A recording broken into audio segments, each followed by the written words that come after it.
ఏమంటే నాకు చాలా కంగారుగా ఉంది, ఏదో ఒకటి చేయండి. అసలు ఏం జరిగిందో కనుక్కోండి. ఎప్పుడు వచ్చేది నువ్వు కాదు కదా. ఒక్క నిమిషం రాథోడ్, ఇతని ఫోన్ నంబర్ తీసుకో. రాథోడ్ సార్ అతని నంబర్ తీసుకున్నావు కదా, కాల్ చేయి. సార్ హలో చెప్పన్నా. హలో, ఎక్కడ దాకా వెళ్ళి? హైవే దాటి ఫారెస్ట్ వైపు వెళ్తున్నా అన్న. అక్కడంతా ఓకే కదా? అంతా ఓకే అన్న. అనుమానాస్పదంగా ఏమీ లేదు కదా? లేదన్నా. ఎవరైనా మిమ్మల్ని ఫాలో అవుతున్నారు? ఎందుకన్నా అలా అడుగుతున్నావు అన్న? హలో హలో అమ్మా ఏమైంది? అమ్మా ఏమైంది? మరి డ్రైవర్ ఎవరమ్మా? పిల్లల్ని ఎక్కడికి తీసుకెళ్తున్నాడు చెప్పమ్మా, నాకు అసలే కంగారుగా ఉంది, చెప్పు.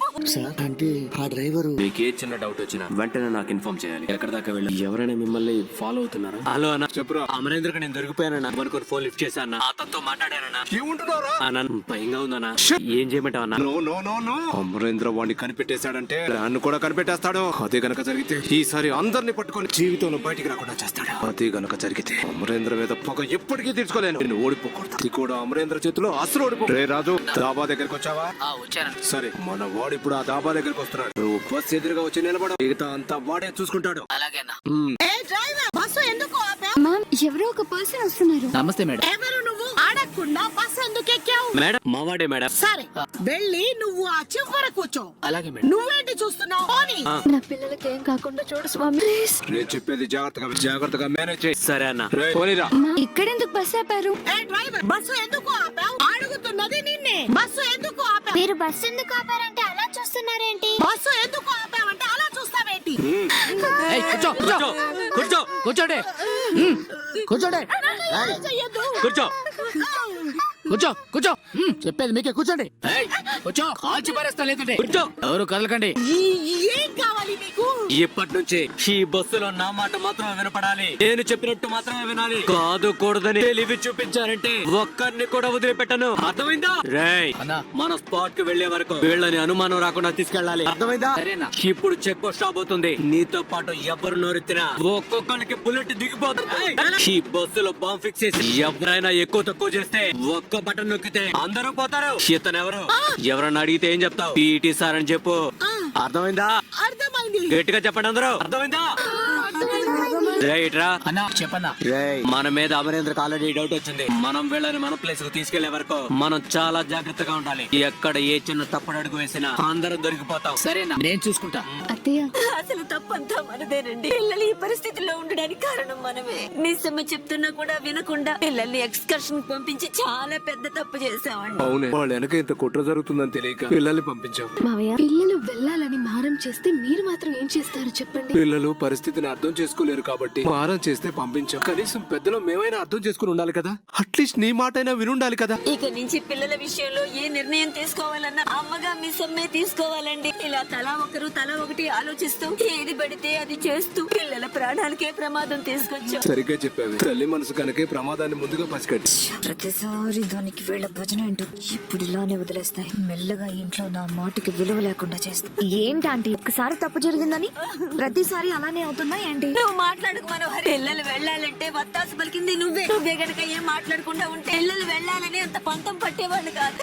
అవునత్తయ్య, పిల్లలకి ఎవడిగారు దగ్గర అవ్వాలని మిస్సమ్మకి వాళ్ళని దూరం చేయాలన్న దుర్బుద్ధితో వాళ్ళకి లేని పోనివన్నీ నేర్పించి పంపించింది. అదేంటండి అలా అంటున్నారు? పిల్లలు వెళ్ళాలని అంతలా మారం చేస్తే నేను మాత్రం ఏం చేయగలను? ఆరు ఉంటే ఏం చేసేదో నేను కూడా అదే కదా చేశాను. నా పెద్ద కోడలు ఉంటే ఏం చేసేది, నా చిన్న కోడలు కూడా అదే చేసింది. వాళ్ళిద్దరికి కావాల్సింది పిల్లల క్షేమం ఒక్కటి. నువ్వే మధ్యలో వచ్చి వాళ్ళని వెళ్ళేలా చేసావు. వదిలేండి అత్తయ్య, పిల్లలు క్షేమంగా ఇంటికి వచ్చేస్తారు. చాలా మిస్సమ్మ. ఇలాంటివి మళ్ళీ జరగకుండా ఉండాలంటే పిల్లల విషయంలో ఎవరు జోక్యం చేసుకోకూడదు. మీరేం కంగారు పడకండి. పిల్లల్ని ఇంటికి తీసుకొచ్చే బాధ్యత నాది. మీరు జాగ్రత్తగా ఉండండి. ఏమండి, నేను కూడా వస్తాను. పిల్లలు హడలిపోయి ఉంటారు, నేను వస్తే కొంచెం ధైర్యం చెప్తాను. నిజమా? ఇప్పుడు మేము చేయబోయే ఆపరేషన్ చాలా డేంజర్. రావడం అంత సేఫ్ కాదు. ఆ ప్రమాదంలో పిల్లలు ఉన్నారండి. వాళ్ళు అక్కడ ఎలా ఉన్నారో తెలియకుండా నేను ఇక్కడ ప్రశాంతంగా ఉండలేను. ప్లీజ్ నన్ను కూడా తీసుకెళ్ళండి. నేను కూడా వస్తానని అడుగును. అమ్మ వద్దులే, ఆ రౌడీ వెదవులు అక్కడ ఏం ప్లాన్ చేశారో ఏంటో. ఇక్కడే ఉండడం సేఫ్. ప్లీజ్ అండి, నేను కూడా వస్తాను. సరే పద. భగవంతుడా, ఆ పిల్లలకి ఏం కాకుండా చూడు తండ్రి. పెట్టుకుని వస్తుందంటే ఏ రేంజ్ లో వస్తుంటారో నీ ఊహకే వదిలేస్తున్నా. గుప్త గారు, ప్లీజ్ ఏదో ఒకటి చేసి ఆ పిల్లల్ని కాపాడండి. మీరు చేయగలరని నాకు తెలుసు. వరదల వరకు నేను యమపురికి వస్తే నేను అడిగింది మీరు చేస్తానని అన్నారు కదా. బాలిక, ఇప్పుడు నా చేతిలో ఏమీ ఉండదని నీకు నేను చెప్పేదని కదా. జరుగునది వీక్షించుట తప్ప ఏమీ చెయ్యకూడదు. సరే గుప్తా గారు, అయితే నేనే వెళ్ళి నా పిల్లల్ని కాపాడుకుంటాను. మీదికి ఎదురెళ్లడం వల్ల నష్టం జరిగితే దాని వల్ల నా పిల్లల ప్రాణాలు కాపాడుకోగలను అంటే ఆ చెడు నాకే జరగనివ్వండి. వలదు బాలిక, ఆ మాట వినుము. ధూమ్ తత.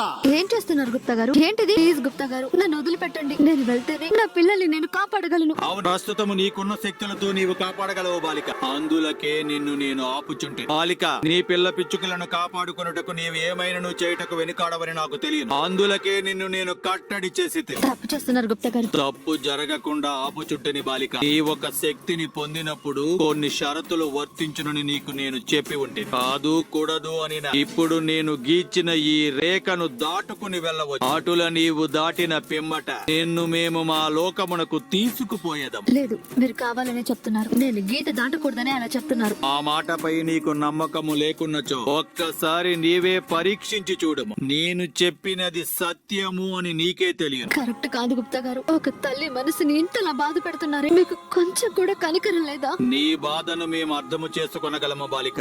అటులనే మా బాధ్యతను కూడా మేము మరువలేదు. ఈ బాధను చూసి ఒక సోదరునిగా నీకంటే ఎక్కువగా బాధపడదాం. కానీ యమపురి వాసులం చిత్ర విచిత్ర గుప్తులమైన మేము ఆ కర్తవ్యమును నిర్వర్తించవలె. జరుగునది జరగక మానదు బాలిక. వేదికి ఎదురు వెళ్ళినచో వినాశనము తప్పదు. ప్రకృతి విరుద్ధమైన పనులు చేసి ఏ ఒక్కరూ సుఖముగా ఉన్న చరిత్ర లేదు. మేము ఎందులకు చెప్పుచుంటేమో అర్థము చేసుకున్నాం. లేదు అనిన తక్షణమే నీవి గీత దాటి నీ పిల్ల పిచ్చుకల వద్దకు వెళ్ళి ఈసారి నిన్ను మేము ఆపం. గుప్తా గారు, గుప్తా ప్రభు, నీవు ఆంక్షరేఖ గీసి ఆ బాలిక దాన్ని దాటేలా చెయ్యు. నీ ఆంక్షని ఒప్పుకోని కారణాన వెంటనే ఆ బాలికని యమపురికి తీసుకుని రమ్ము. అటులనే ప్రభు. మనము చేయుచున్నది మోసం అనుకోవచ్చును గుప్తా, కానీ ఆ బాలికని ఏమార్చితే కాని యమపురికి తీసుకుని రాలేదు. చిత్తం ప్రభు. ధూమ్ తత. బాలిక, నిన్నెటులైనను ఆ రేఖను దాటించుట తప్పని తెలిసినను నిన్ను బలవంత పెట్టుట తప్పుటలేదు. ఎందువలనని నిన్ను ఆ రేఖను దాటించుటయే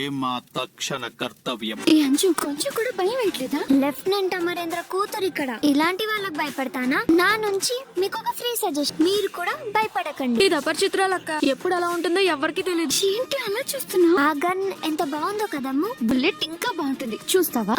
వద్దులే అక్క, అన్నయ్య. మనకేం కాదు కదా?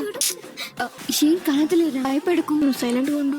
ఏమీ కాకముందే డాడీ వచ్చేయాలని కోరుకోవడం తప్ప ఏమీ